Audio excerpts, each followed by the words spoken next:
Listo. Como pueden observar en la pantalla, hoy vamos a dar inicio con una nueva asignatura y esta asignatura se llama Socioeconomía. Bienvenidos a todos los que están ya en esta clase. Recordemos que más adelante también se les va a enviar para que ustedes puedan repasar. Poco a poco veo que van ingresando más compañeros suyos y eso pues es muy bueno porque significa que cada día pues nos vamos agregando más a la sesión. Y bueno, en las últimas dos clases, la asignatura que estuvimos viendo fue metodología de la investigación. Y de la metodología de la investigación tenemos ya dos tareas en la plataforma. En este caso, vamos ya a dar inicio con socioeconomía. Y fíjense que es una de las asignaturas más bonitas que tenemos, en las cuales vamos a poder sacar mucho aprendizaje, ya que no es tan diferente a la asignatura anterior, pero sí tiene diferencias, al igual de tener también cosas en las que se parece.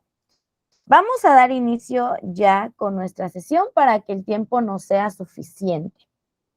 Y aquí tenemos una diapositiva muy importante y esta es, ¿qué es la socioeconomía? Aquí tenemos el significado de qué es esta asignatura. Y primeramente, tenemos aquí que la vida se caracteriza por hacer una diferencia siempre entre los animales, ¿verdad? Pero básicamente no somos tan diferentes. Por ejemplo, para los niños de primaria, ahorita en cuarto grado, por ejemplo, se les enseña que existen 5 reinos: el reino animal, el reino vegetal, el monera, protista y el fungi. Pero realmente nos dicen luego la pregunta de, ¿y en dónde, en cuál de los 5 reinos se encuentra el ser humano? Y es ahí donde el maestro les dice, pues se encuentra en el reino animal. Y la cara de los niños es sorprendente porque dicen, wow, entonces estamos en la categoría o en el reino de los animales, ¿en serio? Se quedan tan sorprendidos.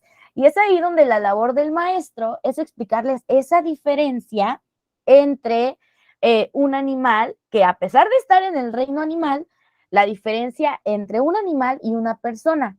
Y esta es la racionalidad o el raciocinio, como encontramos en la palabra que está aquí resaltada.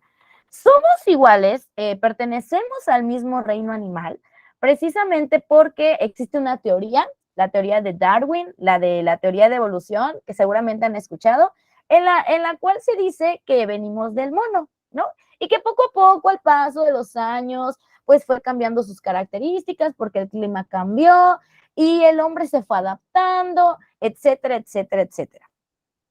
Pero hay una diferencia. Tenemos algo llamado raciocinio. Es decir, que a diferencia de los animales, el ser humano puede pensar. Los animales actúan por instinto, cazan o matan a otros animales precisamente porque su instinto les dice, ah, tengo hambre, necesito comer. Bueno, entonces tiene que matar a un animal para comer. En el caso de los humanos, nosotros tenemos esa oportunidad de pensar antes de actuar. Entonces nosotros no actuamos por instinto, aunque muchas personas actúan por instinto, aunque no deberían. ¿Por qué? Porque nosotros tenemos esa diferencia de los animales, nosotros podemos pensar. Entonces, la socioeconomía nos dice que las personas actúan buscando su beneficio, pero también hay una parte ahí que dice que no solamente por eso. La socioeconomía nos dice que sí, actuamos, por ejemplo, porque una persona tiene un trabajo, precisamente porque tiene hambre y necesita tener un trabajo para comer, pero su vida no solamente se basa en sus necesidades, también en la socioeconomía se habla de que las personas tienen esa oportunidad de tomar en cuenta otras características más que su propio pensamiento. También se pueden distribuir entre cuestiones políticas, culturales, aquí es donde empiezan a salir los valores de las personas, en las que las personas también se mueven por su solidaridad, se mueven por su respeto, se mueven por su justicia y actúan de diferente manera. Muy bien. Ahora, nuestra primera, ya que sabemos que es socioeconomía, tenemos nuestro primer tema, y esto es el ser social y el ser individual. Yo creo que ya hemos escuchado, ¿no? Cuando hablamos de individualidad y también cuando hablamos de un ser social, ¿no? Que nos viene a la mente, ¿cómo se relaciona con las personas? En algún momento a ustedes les han dicho, tal vez por algún amigo, tal vez por sus padres, tal vez por su pareja, oye, es que tú eres único. Seguramente se los han dicho a mí una que otra vez pues también me lo han dicho, ¿no? Ay, es que eres una persona única. Pues, ¿qué creen? No se equivocan. Realmente todas las personas somos únicas. No existe ningún ser que se parezca a nosotros. Es más, hasta nuestro gemelo. Si hay alguna persona de aquí que tiene un gemelo o conoce por ahí alguna persona que tiene un gemelo, y tal vez hasta, es más, a veces podemos diferenciar a los gemelos porque uno tiene un lunar acá y el otro en la otra oreja, pero hay gemelos muy idénticos. Y aunque sean gemelos, cada persona es diferente. Cada uno tiene diferentes valores, cada uno reacciona de diferente manera hacia diferentes circunstancias. Entonces, aquí nos habla que un ser individual es aquella persona que toma sus propias decisiones. En el momento en el que tú tomas tu propia decisión y solamente estás pensando en tu conocimiento y tu experiencia, bueno, tú eres en ese momento un ser individual. Pero además, el ser social no se diferencia tanto del ser individual, a pesar de que en el ser social tomas en cuenta también la guía de otras personas.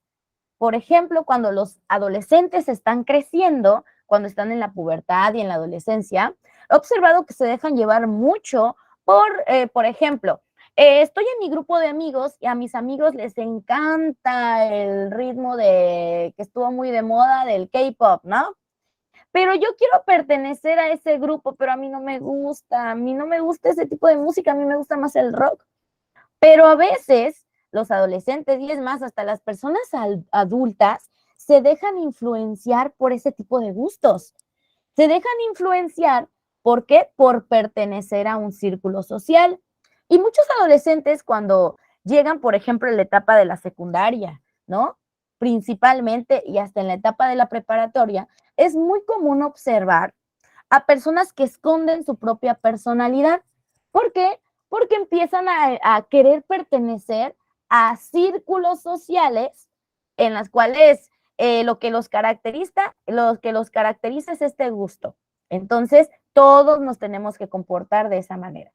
Les decía al principio que a pesar de que una cosa es un ser social y otra cosa es un ser individual, cabe, cabe resaltar que todas las personas terminamos siendo seres individuales.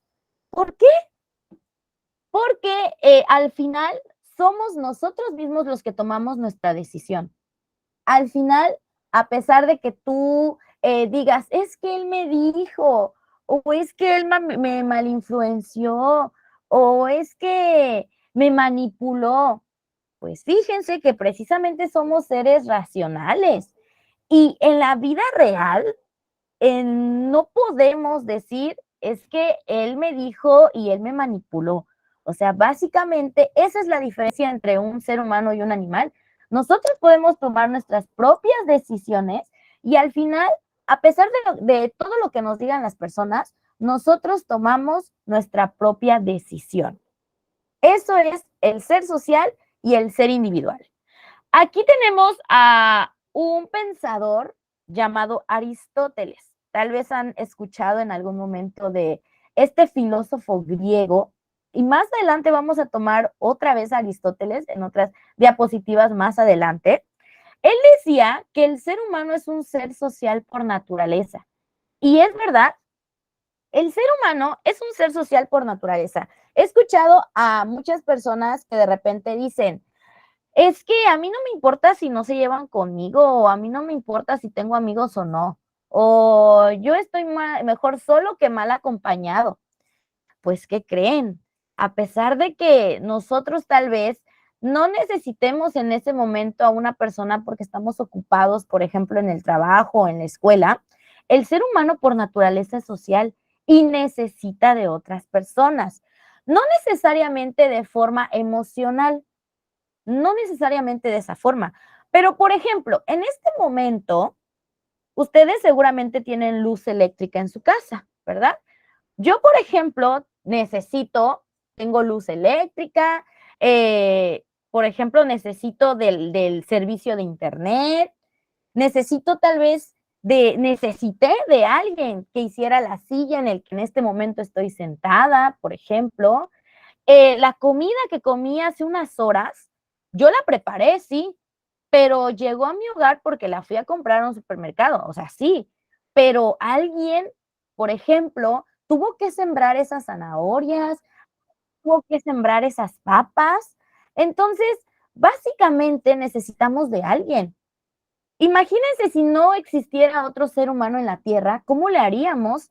Tendríamos nosotros mismos que sembrar nuestras verduras, nosotros mismos tendríamos que tener ahí a nuestras reses para criarlas, tendríamos que hacer nosotros mismos nuestros cortes de carne, tendríamos que nosotros mismos hacer de como se nos ocurra la silla en donde nos sentamos. Y bueno, el internet que necesitamos claramente, ¿cómo lo vamos a instalar si no es nuestra área de conocimiento? Las personas que trabajan en la Comisión Federal de Electricidad, pues necesitamos también de ellas. Imagínense que se tomen un descanso un día y nos dejen a todo el mundo sin luz eléctrica. Entonces es ahí donde entra la parte de que aunque seamos seres individuales y digamos, es que no te necesito, pues tal vez esa persona no, ¿verdad? Pero sí somos seres sociales y necesitamos de otras personas para satisfacer nuestras necesidades. ¿Cuáles son las características de un ser social y un ser individual? Bueno, aquí tenemos que, en primer lugar, el ser individual toma sus propias decisiones. Después de todo, seas una persona social o seas una persona individual, siempre tu responsabilidad es tomar tus propias decisiones. Aquí nos hablan de la experiencia, un concepto también que vamos a tomar más adelante, porque nuestro mejor maestro, nuestra mejor maestra es la experiencia. Nadie nos puede contar algo si nosotros ya lo vivimos. Entonces, la experiencia es algo clave en la vida del ser humano. Todos los días aprendemos algo. Y no solamente estamos hablando de conocimientos escolares, no. Desde que caminamos en una carretera, aprendemos por experiencia que ahí pasan carros. Aunque en ese momento no haya ninguno, yo sé que por ahí va a pasar un automóvil. ¿Por qué lo sé? Porque anteriormente yo días antes, años antes, yo ya vi cómo pasa un automóvil por ahí, aunque en ese momento no lo esté pasando. El ser social interactúa. Claro, en este momento nosotros, pues de alguna manera estamos interactuando, ¿verdad? Ustedes me están escuchando y pues yo les estoy hablando, ¿no? En algún momento interactuamos así, con el buenas tardes de la persona a la que le entregamos el dinero del taxi o de la combi, estamos interactuando. En la fila de las tortillas para preguntar la hora, estamos interactuando. El ser individual es único, como mencionábamos al inicio. No hay, así seas el gemelo, hay diferencias y somos personas únicas. Así que cuando alguien te diga es que eres una persona única, pues claro, tienes mucha razón, yo soy una persona única. Y ahí caemos en la siguiente parte. Todos los seres sociales entonces son únicos, claro que sí. Y tomando otra vez la parte de Aristóteles, el ser humano es por naturaleza un ser social. Eso nos lleva a los tipos de conocimientos. Durante esta clase vamos ya a entrar de lleno a lo que son los tipos de conocimiento y vamos a ver 5 tipos de conocimientos. Cuando nosotros hablamos de conocer, de la palabra conocer, de la definición de conocer, estamos hablando de algo que es verdad en la realidad. Yo conozco algo porque yo, de alguna manera, ya lo vi, puede ser por experiencia, ya me lo dijeron, ya lo investigaron, por alguna de esas razones, pero es verdad en la realidad. En la realidad en la que yo vivo es verdad, por eso es un conocimiento. Y este conocimiento se puede obtener de 5 maneras. El conocimiento empírico, conocimiento doctrinal, conocimiento matemático, conocimiento emocional y conocimiento científico. Si ustedes me preguntaran, ¿cuál de estos 5 conocimientos es el más importante? La respuesta es todos. Todos son parte del ser humano y es algo que vamos a estar analizando no solamente en la clase de hoy, sino todas las que tengamos de socioeconomía, en las cuales nos estamos dando cuenta que el ser humano aprende de diferentes maneras. El ser humano puede aprender de forma empírica, puede conocer de forma doctrinal, matemática, emocional y científica. Y todas forman parte del ser humano. Vamos a comenzar con el primer tipo de conocimiento. Vamos a comenzar con el empírico. Y en el empírico vamos a hablar de 3 pensadores. El que mencionamos hace un momento, que es Aristóteles. El siguiente es Immanuel Kant, que nos va a hablar de dos significados ahí, a priori y a posteriori. Y también de Descartes, con su famosísima frase, pienso y luego existo. Entonces, cambiamos de la diapositiva y comenzamos con ese conocimiento empírico. El conocimiento empírico nos habla acerca de la experiencia. Cuando ustedes escuchen la palabra empírica, de experiencia. Aristóteles menciona también a los animales, porque el conocimiento sensible es todo lo que nosotros podemos sentir con nuestros, bueno, valga la redundancia, con nuestros sentidos, con el tacto, con el gusto, con la vista, con la parte auditiva. Y las personas mezclan la memoria que pueden tener con la experiencia. Los animales también aprenden de la experiencia, ¿eh? ¿Y cómo podemos observarlo? Por ejemplo, si vemos, para los que tienen mascotas, si nosotros le enseñamos a un perrito, por ejemplo, a hacer sus necesidades afuera, en el patio, ¿por qué? Porque de alguna manera cuando nosotros, bueno, podemos educarlo, ¿no? Estando en casa, y cuando es cachorrito tal vez se haga dentro de la casa. Pero tras varias veces que le vayamos enseñando de una buena manera, va a llegar un momento en el que el perrito, si le enseñamos bien, si su conocimiento, si nosotros tratamos de transmitirle eso, va a aprender que no debe hacerse dentro de la casa. Y cuando tenga ganas de ir al baño, va a rasguñar o va a pararse en la puerta para que tú le abras y pueda salir. Pero eso no significa que el perro, por ejemplo, esté en ese momento razonando. No, claro que no. En ese momento el perro no está razonando, pero está actuando, aprendiendo algo por la experiencia. Tal vez él ya sabe que tú agarraste la chancla en ese momento, le pegaste porque se hizo dentro. Ah, bueno, a la próxima, pues seguramente no va a querer eso. O simplemente cada 2 horas tú empezaste a sacarlo y él va a aprender que tú en cierto tiempo lo vas a volver a sacar y se va a esperar para hacer sus necesidades fuera. Pero el ser humano también es racional. El ser humano, a diferencia del animal, es racional y él piensa antes de actuar. El perro, por ejemplo, aprende porque estás condicionándolo, no porque está razonando en ese momento. En el caso de Immanuel Kant, nos habla de a priori y a posteriori. Aquí tenemos 2 palabras muy importantes. La primera es a priori. Cuando hablamos de un conocimiento a priori, estamos hablando de algo que no necesito de la experiencia, algo que yo sé y que no necesité verlo, para conocer. Ejemplo, aquí tenemos, y está de morado, ningún soltero es casado. Esta es una parte lógica que podemos entender. Ningún soltero es casado. Pues claro, ¿verdad? Las personas solteras pues no son casadas por lógica.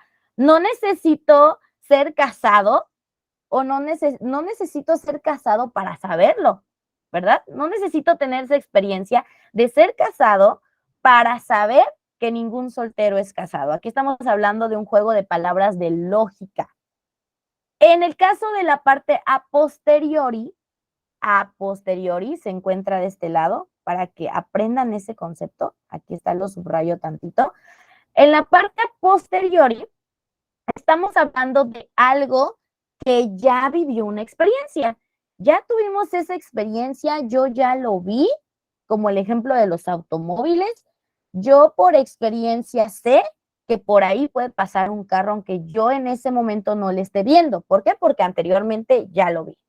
Sé también otro conocimiento muy común a posteriori, es decir, que los perros ladran. Tal vez yo nunca he visto a ese perrito, nunca lo he visto y ni siquiera lo he escuchado ladrar, pero por experiencia yo tengo un perro y mi perro ladra. Mi vecino tiene un perro y su perro ladra. He visto perros en la calle y ladran.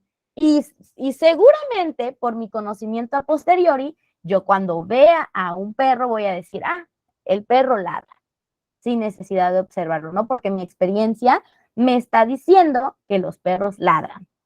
Y Descartes también nos habla del conocimiento, pero él tiene una famosísima frase que es pienso y luego existo. O sea que tiene ahí un poco de diferencia lo que decía Aristóteles e Immanuel Kant, porque para él no existe el conocimiento empírico. Fíjense, Descartes decía, ay, ¿cómo crees? El conocimiento empírico no existe. Primero nosotros tenemos que pensar, o sea, por lógica podemos saber las cosas. Yo puedo pensar y no necesito de la experiencia para saber lo que va a pasar. Mi pensamiento lógico y mi inteligencia y mi diferencia con los animales piensa, razona. Entonces de ahí sale su famosísima frase de pienso y luego existo. Es decir, si una persona no piensa o no es capaz de razonar, para Descartes esa persona no existe o no puede ser precisamente una persona. ¿Por qué? Porque tiene que pensar. El ser humano por naturaleza razona, para Immanuel Kant.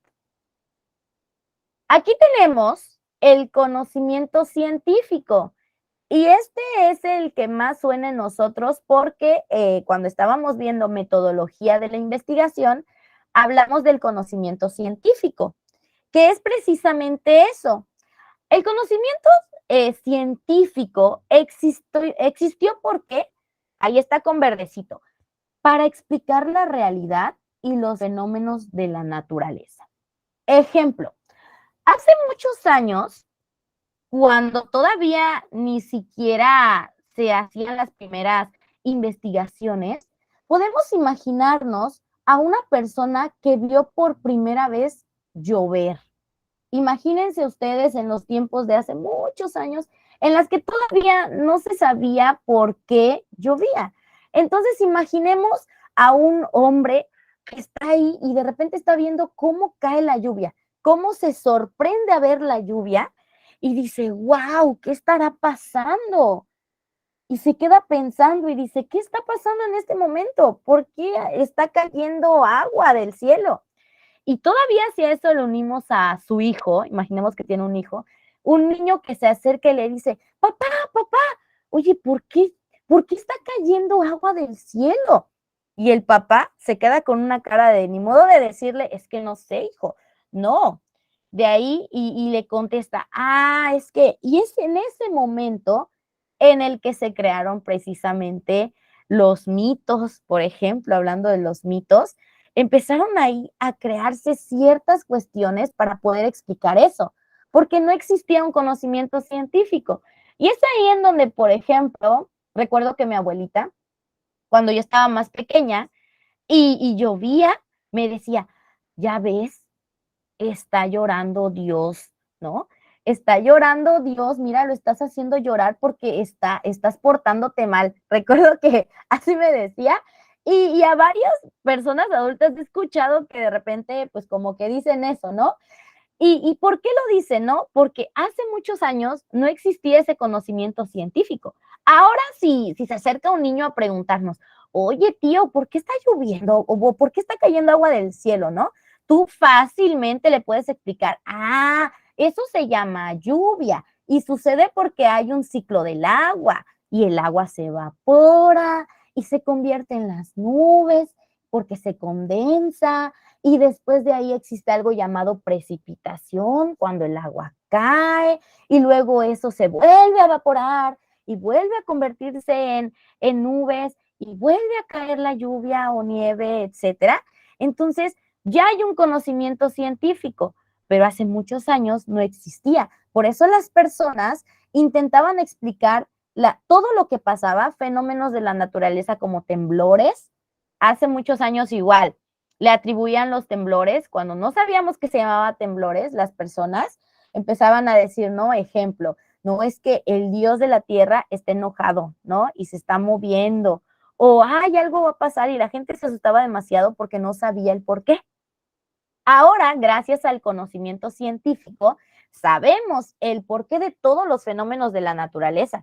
Sabemos por qué tiembla, sabemos que existen unas placas tectónicas que se ajustan, sabemos por qué explotan, hacen explosión los volcanes, por todo el magma de la Tierra, sabemos el porqué de los huracanes, el porqué de los tornados. Todo eso lo sabemos gracias al conocimiento científico. Así que es un conocimiento muy importante. ¿Y cómo se logra esto? Pues precisamente como metodología de la investigación, planteándonos por ejemplo, un tema, planteamiento del problema, justificación, objetivos, etcétera. ¿Y cómo lo podemos comprobar? Bueno, puede ser por experimentación. Aquí vienen los tipos de investigaciones, por observar, por el estudio, por análisis, etcétera. En el conocimiento científico seguimos pasos para poder llegar a ese conocimiento. Un conocimiento muy importante. El siguiente que tenemos aquí es el conocimiento matemático. Y en el conocimiento matemático hablamos de algo que no viene de los sentidos. Las matemáticas son una ciencia formal y les llamamos también ciencias exactas, porque no hay errores, ¿no? Como dicen los maestros, aquí en China 2 más 2 es 4. Entonces, existe un conocimiento matemático porque no estamos hablando de algo que se pueda sentir, no es algo sensible, no lo podemos sentir, no lo comprobamos, por ejemplo, con las manos o con nuestros sentidos, sino por abstracción. Y abstracción es una idea en nuestra mente. En este momento, si nosotros cerramos los ojos y pensamos, nada más, a ver si lo pueden hacer, cierren los ojos y piensen en el número 10. Si ustedes cierran los ojos y piensan en el número 10, en su cabeza va a aparecer la estructura del número 10. Si yo les digo, por ejemplo, 6, sin cerrar es más los ojos, va a aparecer ahí un 6, va a aparecer la forma de ese 6. Nosotros, las matemáticas o el conocimiento matemático, llega a nosotros por esa abstracción que tiene nuestra mente, por esos símbolos que llegan a nuestra mente y ahí se quedan en forma de memoria. En el conocimiento matemático aprendemos números, básicamente, aquí está, aprendemos figuras geométricas y también aprendemos símbolos, los símbolos como el pi y además hasta las imágenes pueden ser un símbolo. Aquí tenemos un ejercicio y está ahí como ejemplo. Todo es por lógica. El conocimiento matemático siempre es por lógica, porque para saber un resultado solamente vamos a usar nuestra mente, solamente nuestra mente. Nos pueden dar una hoja y pueden haber ahí un montón de ejercicios matemáticos. ¿Y cómo los vamos a resolver? Solamente con nuestra mente. Nuestra mente es quien va a hacer ese trabajo. Y si nuestra mente no pudo tomar ese conocimiento, no está esa codificación en nuestra cabeza, en nuestra mente, muy probablemente no vamos a saber cuánto es, por ejemplo, 8 por 5, ¿no? Porque no está esa imagen en nuestra mente. Entonces, por eso se dice que las matemáticas no son por los sentidos, las matemáticas son exactas y se realizan por lógica, la aprendemos por lógica. Aquí tenemos un ejemplo. Vamos a analizar ese ejemplo y para este ejemplo vamos a utilizar las 3 letras que están en la pantalla. Tenemos una letra A de color verde, tenemos una letra B de color rojo y también tenemos una C de color azul. Aquí tenemos el ejemplo que dice, si la A es más grande que la B y la B es más grande que la C, entonces la A es más grande que la C. A ver, vamos otra vez, ¿no? Nos quedamos pensando. Vamos de nuevo, una vez más. Si la A es más grande que la B y la B es más grande que la C, entonces la A es más grande que la C. Ahí tenemos un ejercicio de lógica. En este momento vamos a ponernos a pensar en esa lógica que acabamos de escuchar y vamos a tratar de interpretarlo. Vamos paso a paso. La A es más grande que la B. Vamos a subrayarlo. ¿La A es más grande que la B? Pues sí, la A es más grande que la B. Aquí estamos viendo que la A, que está de color verde, sí es más grande que la B. Su tamaño es más grande. Lo estamos viendo, lo estamos observando y ya, tenemos ese conocimiento, ¿verdad? Ahora nos vamos con la otra parte. ¿Y la B es más grande que la C? Claro, también estamos observando que la B, que es color rojo, es roja, es más grande que la C. Sí, claro que sí, lo estamos observando. Ya tenemos 2 aprendizajes. Ahora, sin necesidad de otra cosa, por lógica, porque yo ya sé estos 2 conocimientos, yo puedo deducir que la A es más grande que la C.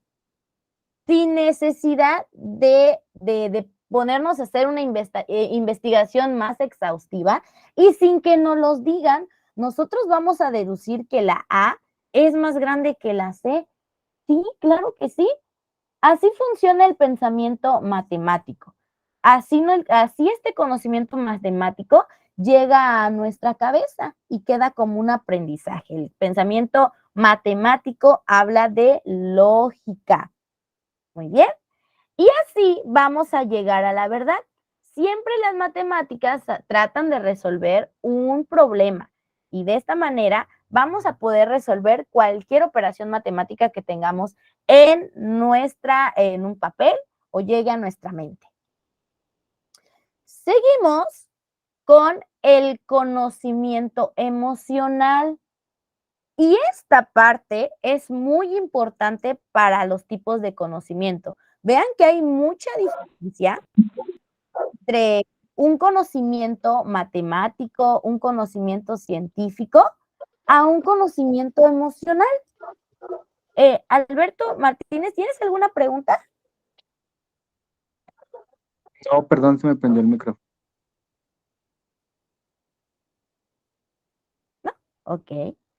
Bueno, seguimos entonces. Aquí tenemos el conocimiento emocional y sí es muy diferente a los demás, claro que sí, pero no es menos importante que los demás. A veces creemos que el conocimiento científico, porque se basa de experimentación y se basa de la razón, es más importante que el conocimiento emocional, pues eso es algo falso. El conocimiento emocional forma parte de nuestra personalidad y aquí es claro, ¿no? Es claro el ejemplo que estamos viendo en la imagen. Estamos viendo un corazón que nada más está simbolizando las emociones, ¿eh? Tenemos ahí el corazón. ¿Por qué está simbolizado? ¿Por qué hasta las imágenes de internet simbolizan al corazón como una emoción? Pues porque cuando, por ejemplo, nos sentimos tristes, muchas personas dicen, ay, me está doliendo el corazón. O cuando sufren una decepción por ahí de amistad o amorosa, dicen, ay, mi corazón está roto. Bueno, por eso en internet aparece que las emociones se representan con un corazón, aunque realmente los sentimientos y las emociones no salen del corazón, ¿eh?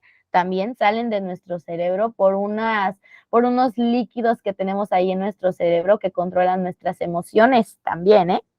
Dato interesante. Pero bueno, así está la imagen y observen cómo ese corazón que representa a las emociones le está enseñando al cerebro. Y muchos creeríamos que el cerebro, al contrario, ¿no? Debería de enseñar todo, ¿no? Porque es el que razona. Pero hay ocasiones en las que las emociones te pueden enseñar muchas cosas. Aquí estamos hablando de un conocimiento que es útil para todas las personas. Y este conocimiento te va a servir para relacionarte con los demás, empezando con un autoconocimiento. Y para eso voy a necesitar que las personas que estén aquí me contesten me contesten una preguntita. Vamos a ver qué tanto se conocen. A ver, Alan Ávila está por ahí.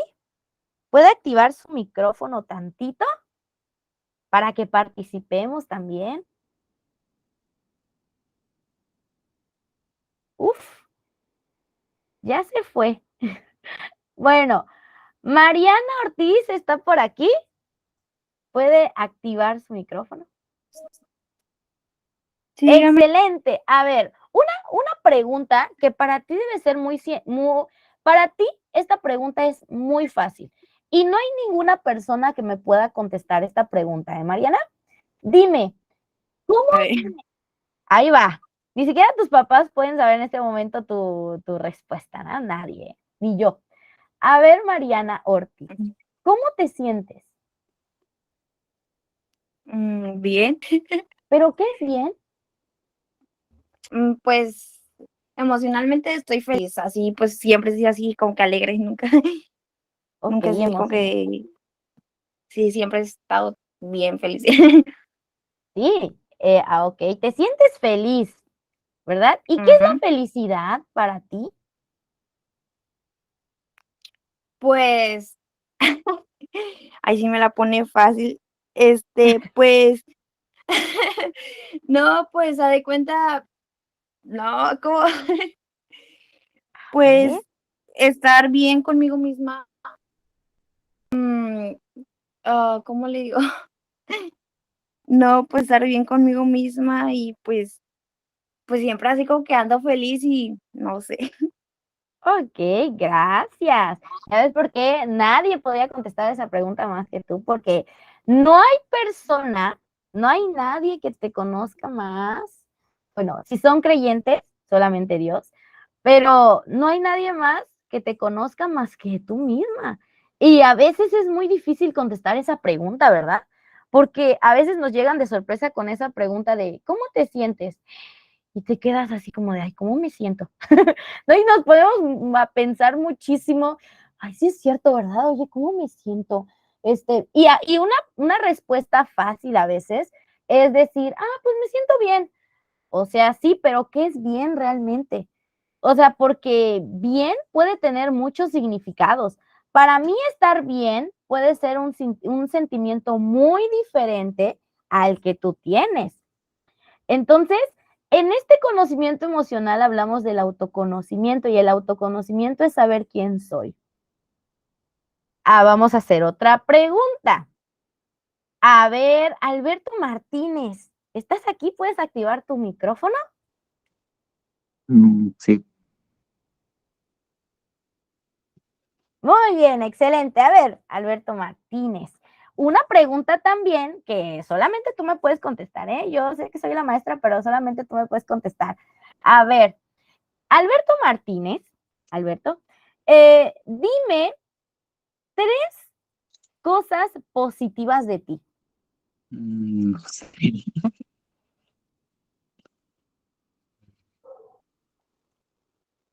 ¿Cómo que no sabes? 3 cosas positivas de ti. Échate porras en este momento. A ver, dime tres cosas positivas de ti. ¿Cómo eres? Algo bueno de ti. Es que soy muy centrado en lo que quiero.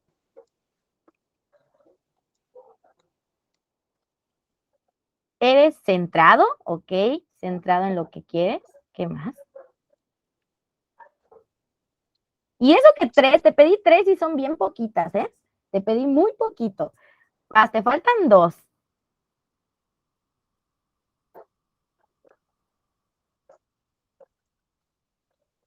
No sé qué decir. ¿Qué más? ¿No sabes qué decir? No. A ver, ahora te la voy a poner más fácil.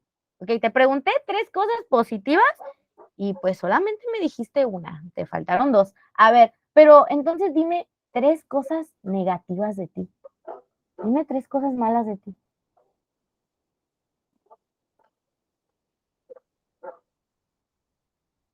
Estar.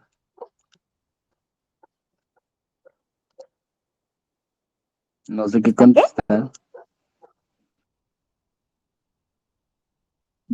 ¿No? Bueno, gracias de todos modos por tu participación. Esto nos demuestra, para que vean que a pesar de que nosotros somos personas que piensan, somos personas que tenemos raciocinio en nuestro cerebro, vean que hay muchas personas que no se conocen a sí mismos. Y el conocimiento emocional empieza por conocerte a ti. A veces, fíjense que a veces tratamos de conocer a otras personas, ¿no? Amigos, pareja, etcétera, pero ¿y cómo voy a conocer a otra persona si yo mismo me conozco, no? Entonces el autoconocimiento es algo muy importante y algo que a lo que muchas personas no le han tomado importancia. Fíjense, porque a veces le tomamos mucha importancia más como que al trabajo, a estudiar, a aprender de matemáticas y a llenarnos de palabras extravagantes en nuestra cabeza o a llenarnos, por ejemplo, de videos de TikTok, pero no nos llenamos de ese autoconocimiento. A veces no nos damos el tiempo de conocernos. Y es muy importante conocernos. Tenemos que tomarnos ese momento para hacer ese autoconocimiento y decir, a ver, en mi ejemplo, ¿no? Yasmín, ¿quién eres? Y así cuando a mí me pregunten, ¿quién eres? Yo voy a poder responder, yo soy Yasmín Chavira y soy una persona muy entusiasta. Soy una persona muy alegre, a pesar de que a veces es una persona que, es bien sentimental. Ya les estoy hablando de mí, ¿no? Es que soy muy sentimental. ¿Por qué? Porque a veces no controlo mis emociones. Porque cuando estoy feliz, ¡uf! Estoy feliz y todo el mundo se entera que soy feliz, aunque ni siquiera le importe. Y también cuando estoy enojada, no, todo el mundo también se da cuenta de que estoy enojada porque en mi cara se ve, ¿no? Entonces, esas son algunas respuestas, por ejemplo, en las que nosotros tenemos que trabajar, porque nosotros tenemos que saber quiénes somos. Y eso es muy importante, saber nuestros gustos. Yo debo de saber qué me gusta. Si a mí me preguntan, por ejemplo, ¿qué me gusta por ejemplo, cómo me divierto? ¿Cuáles son mis gustos en cuanto a mis tiempos libres? Yo no puedo decir no sé, ¿no? Yo podría decir, pues a mí me gusta ver la televisión, me gustan los programas de comedia, me gusta mucho el rock, me gustan mucho, por ejemplo, salir a caminar, me gusta ir a la playa, me gusta sentir paz, o me gusta mucho bailar, etcétera. Debe ser muy sencillo el conocerme, a pesar de que para muchas personas es una respuesta muy complicada. Y fíjense que esto va a afectar el cómo nos relacionamos con los demás. ¿Y cómo afecta? Pues afecta de la siguiente manera. Cuando nosotros conocemos, por ejemplo, a una persona, ya sea por amistad, por trabajo o por algo más allá de la amistad, cuando lo conocemos o la conocemos, nosotros damos como una pauta de cómo somos, ¿no? A veces las personas sin darse cuenta empiezan a darse a conocer como un modelo a seguir. Es que fíjense que estoy conociendo a una amiga y yo sé que a las mujeres, por ejemplo, les encanta que, por ejemplo, vayan a cenar en la noche y les encantan las flores y les encantan los chocolates, etcétera, ¿no? Puede ser, es un ejemplo. A mí, por ejemplo, me gustan los chocolates, pero es un ejemplo, ¿no? Y por ejemplo, ¿y qué pasa? Bueno, pues cuando estás conociendo a una persona, tú quieres seguir ese modelo y muchas ocasiones deja de ser tú mismo o dejas de ser tú misma porque realmente no te conoces y estás tratando de aparentar algo que no eres.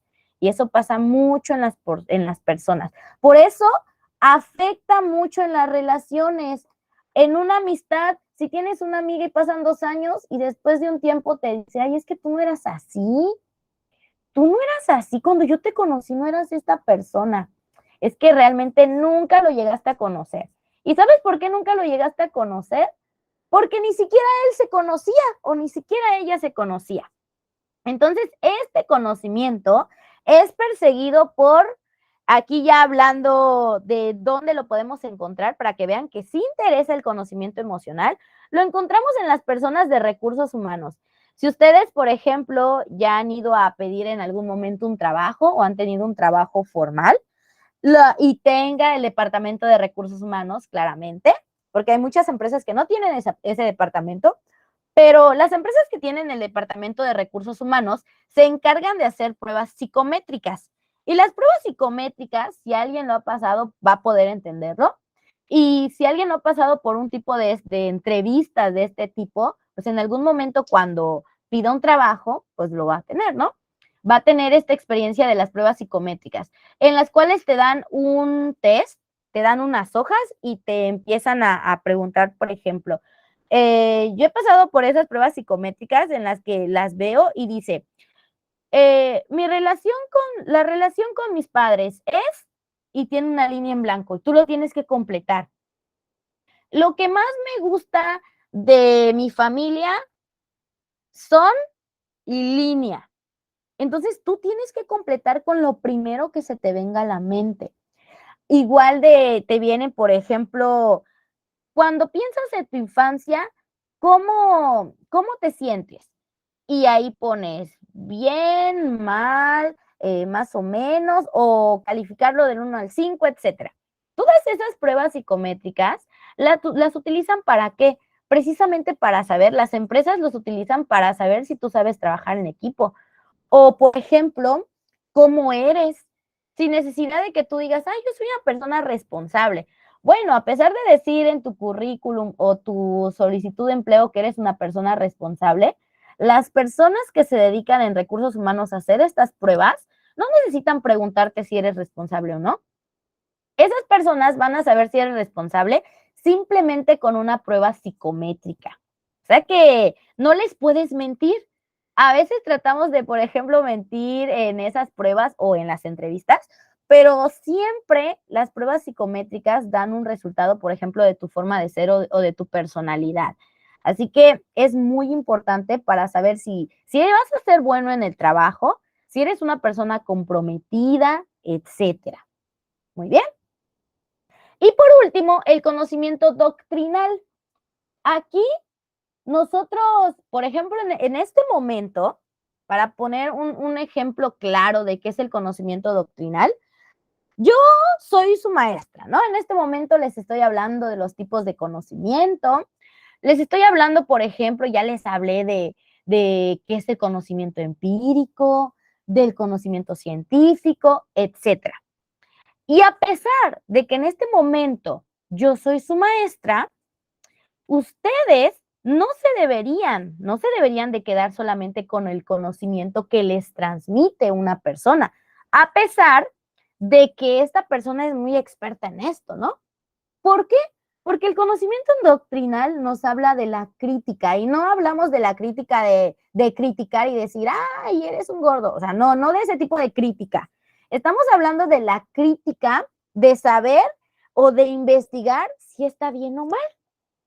Porque las personas, cuando están pequeñitos, recuerdo, por ejemplo, los niños ven a su maestro como de, lo sabe todo, ¿no? De repente se me acerca un alumno en primaria, cuarto grado, y me dice, Miss, ¿cuántos tipos por ejemplo, ¿qué me preguntó? Me preguntó acerca de algo llamado Pokémon, que sí he visto, y me dice, Miss, ¿ya vio esto de este programa de Pokémon? ¿Cuántos tipos de animales existen en el mundo?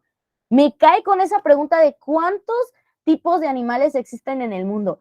Y yo me quedo con cara de, lo voy a investigar, ¿no? Porque ese dato no lo tengo en este momento. Y los niños, por ejemplo, ven desde muy pequeños a su maestro como que lo sabe todo, porque les tienen enseñado que el maestro es el que lo sabe todo, ¿no? Pero poco a poco, al paso de los años, nos damos cuenta que a veces es muy importante dudar, y eso nos los enseña el conocimiento doctrinal. Yo sí estoy aprendiendo tal vez de alguna persona que es experta en una materia, pero por mí mismo yo también puedo investigar. Mi maestro me va a ayudar, por ejemplo, a ser mi guía.